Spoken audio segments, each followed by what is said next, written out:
viviendo en libertad. Raíces, firmes en la verdad. Raíces, viviendo en santidad. La mujer sabia edifica su casa, mas la necia con sus manos la derriba. El que camina en su rectitud teme a Jehová, mas el de caminos pervertidos lo menosprecia. En la boca del necio está la vara de la soberbia, mas los labios de los sabios los guardarán. Sin bueyes el granero está vacío, mas por la fuerza del buey hay abundancia de pan. El testigo verdadero no mentirá, mas el testigo falso hablará mentiras. Busca el escarnecedor la sabiduría y no la halla, mas al hombre entendido la sabiduría le es fácil. Vete de delante del hombre necio, porque en él no hallarás labios de ciencia. La ciencia del prudente está en entender su camino, mas la indiscreción de los necios es engaño. Los necios se mofan del pecado, mas entre los rectos hay buena voluntad. El corazón conoce la amargura de su alma, y extraño no se entremeterá en su alegría. La casa de los impíos será asolada, pero florecerá la tienda de los rectos. Hay camino que al hombre le parece derecho, pero su fin es camino de muerte. Aún en la risa tendrá dolor el corazón, y el término de la alegría es congoja. De sus caminos será hastiado el necio de corazón, pero el hombre de bien estará contento del suyo. El simple todo lo cree, mas el avisado mira bien sus pasos. El sabio teme y se aparta del mal, mas el insensato se muestra insolente y confiado. El que fácilmente se enoja hará locuras, y el hombre perverso será aborrecido. Los simples heredarán necedad, mas los prudentes se coronarán de sabiduría. Los malos se inclinarán delante de los buenos, y los impíos a las puertas del justo. El pobre es odioso aún a su amigo, pero muchos son los que aman al rico. Peca el que menosprecia a su prójimo, mas el que tiene misericordia de los pobres es bienaventurado. ¿No erran los que piensan el mal? Misericordia y verdad alcanzarán los que piensan el bien.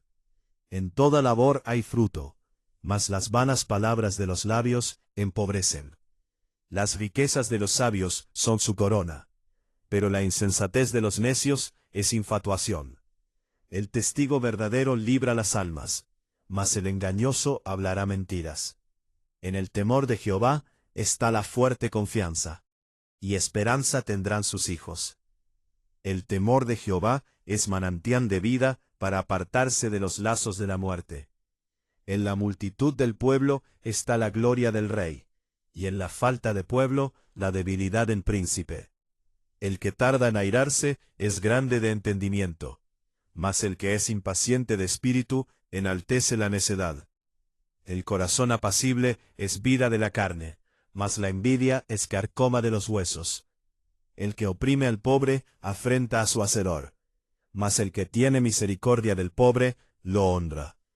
Por su maldad será lanzado el impío, mas el justo en su muerte tiene esperanza.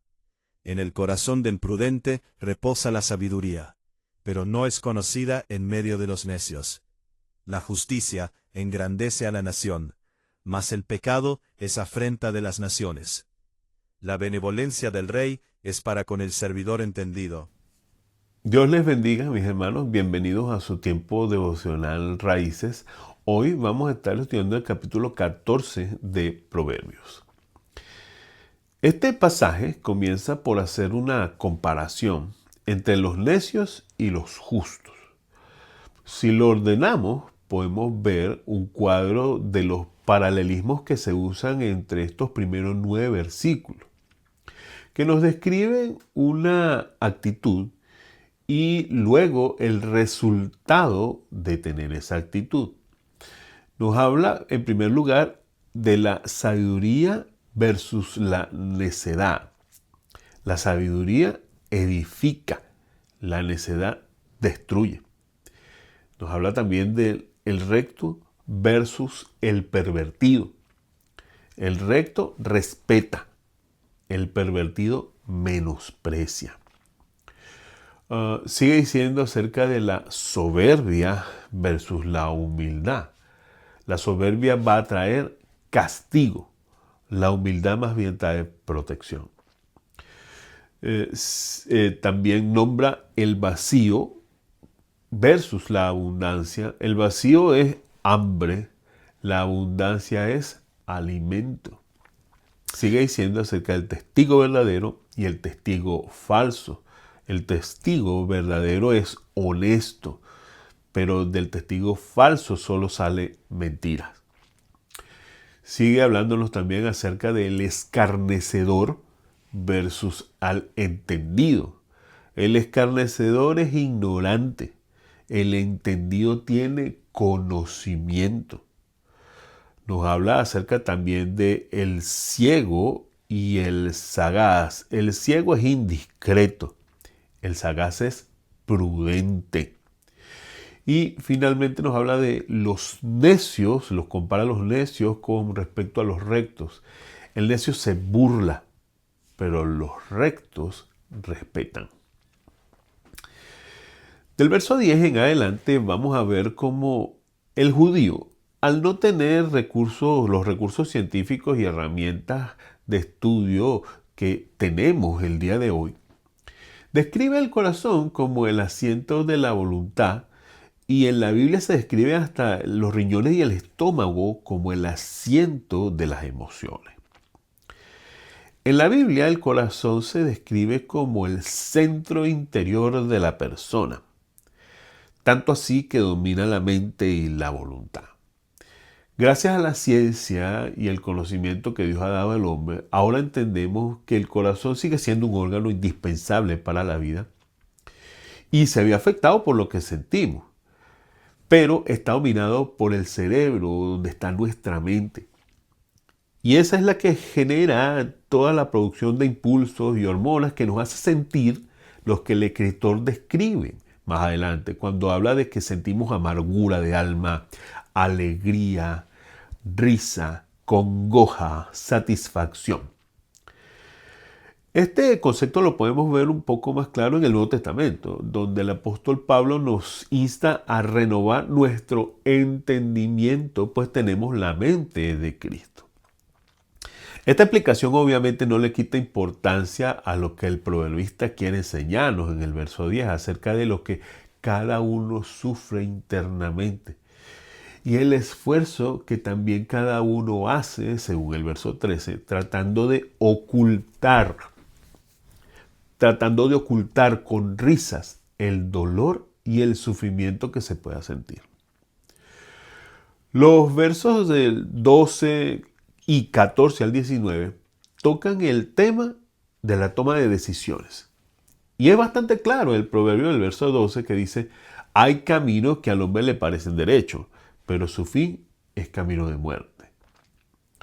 Muchos se quejan del camino en el que están andando, pero no recuerdan que en su necedad escogieron esa vía. Cuando el proverbista se refiere al simple, él está hablando del ingenuo, habla al inexperto, al que cree en todo lo que le dicen. Caso contrario al sagaz, que se cuida de ver dónde pisa. Finalmente el 18 nos dice que los ingenuos, los simples, heredarán necedad y los prudentes sabiduría. A partir del 20 vemos cómo nuevamente se toca el tema de nuestra actitud hacia otros, en especial con los pobres y el prójimo. Se nos llama a no solo sentir misericordia, sino a ponerla en práctica, a no despreciar a nadie, sino mostrar generosidad, que es lo que dice el 21. Más adelante podemos ver que se nos llama a ponernos manos a la obra. Y no solo palabras vanas. Y esto que dice palabras vanas significa solo viento, es decir, bla bla. No es solo palabras, sino acción. El último bloque de versos del 25 hasta el final nos dan consejos que sirven para mejorar la vida en sociedad. Y lo primero que nos anima es a cultivar la integridad. Y como verdaderos testigos de Dios, decir la verdad aunque a los demás no le agrade.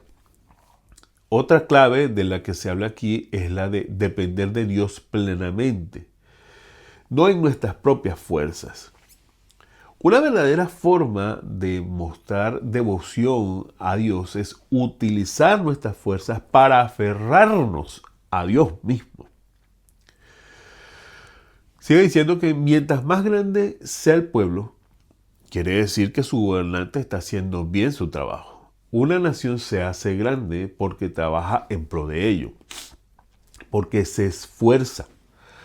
Antes de que Salomón dejara de tener un corazón íntegro delante de Dios, Israel fue una nación grande. Pero cuando Salomón se relacionó directa o indirectamente con la idolatría, comenzó el proceso de división del reino, lo cual se capitalizó al morir Salomón y su hijo Roboán y Jeroboán, que era su contemporáneo, dividieron el reino para Israel terminar exiliado y sometido ante las otras naciones. La ira es la chispa que enciende el fuego, que siempre que no se controla, afecta a todo lo que esté a su paso. Y de esto habla el verso 29, de controlar, de demostrar que tenemos entendimiento y no somos víctimas de la impaciencia. Al final del pasaje, entre el 30 y el 35, encontraremos proverbios que nos dan una especie de resumen de todo el capítulo, hablándonos de los aspectos físicos que debemos cuidar de nuestro cuerpo, de los sentimientos hacia el prójimo y de nuestro aporte a la sociedad en la que estamos de paso. No queriendo decir esto que no nos interese lo que pase con los que están a nuestro alrededor, sino más bien que debemos dar testimonio a todos de que servimos al único Rey verdadero. El versículo final dice, la benevolencia del Rey es para con el servidor entendido, mas su enojo contra el que lo avergüenza. Sigamos enraizándonos en la palabra de Dios. Dios les bendiga, mis hermanos.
firmes en la verdad, raíces, viviendo en libertad, raíces, firmes en la verdad, raíces, viviendo en santidad.